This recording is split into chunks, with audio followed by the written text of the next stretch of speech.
ইসরায়েলের হামলায় গাজায় আরও ৫৪ জন নিহত হয়েছেন। এদিকে উপত্যকাটিতে ত্রাণ সংকটের নিন্দা জানিয়েছেন মানবাধিকার কর্মীরা। বর্বরতার প্রতিবাদ জানিয়ে গাজায় রওনা হয়েছেন গ্রেটা থুনবার্গ। এদিকে যুক্তরাষ্ট্রে ইসরায়েলপন্থী বিক্ষোভে পেট্রোল বোমা হামলায় কয়েকজন আহত হয়েছেন। এই ঘটনাকে পরিকল্পিত সন্ত্রাসী হামলা আখ্যা দিয়ে তদন্ত শুরুর কথা জানিয়েছে যুক্তরাষ্ট্র।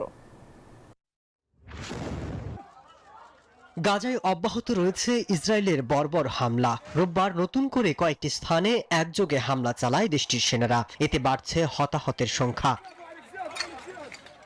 জাতিসংঘ বলছে গাজা এখন পৃথিবীর সবচেয়ে ক্ষুধার্ত স্থান, যেখানে ৯৫% জনসংখ্যা তীব্র খাদ্য নিরাপত্তাহীনতায় ভুগছে, যার মধ্যে ৫ লাখের বেশি মানুষ দুর্ভিক্ষের কাছাকাছি অবস্থান রয়েছে।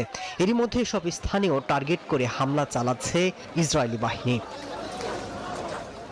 এদিকে ইসরায়েলের নিষেধাজ্ঞা এবং যুদ্ধবিধ্বস্ত অবকাঠামোর কারণে খাদ্য, পানি এবং ঔষধ পৌঁছানো অসম্ভব হয়ে পড়েছে। এমন অবস্থায় গাজার মানুষের পাশে দাঁড়াতে ফিলিস্তিনের উদ্দেশ্যে যাত্রা শুরু করেছে পরিবেশ কর্মী গ্রেটা থুনবার্গ এবং ১১ জন মানবাধিকার কর্মী।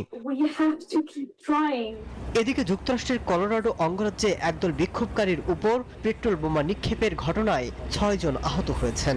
স্থানীয় সময় রোববারে এই ঘটনা ঘটে। ফিলিস্তিনের গাজায় আটক ইসরায়েলি জিম্মিদের মুক্তির দাবিতে তারা বিক্ষোভ করছিলেন। এই ঘটনাকে পরিকল্পিত সন্ত্রাসী হামলা আখ্যা দিয়ে তদন্ত শুরু করেছে যুক্তরাষ্ট্র। মাসুদ রানা, নিউজ 24।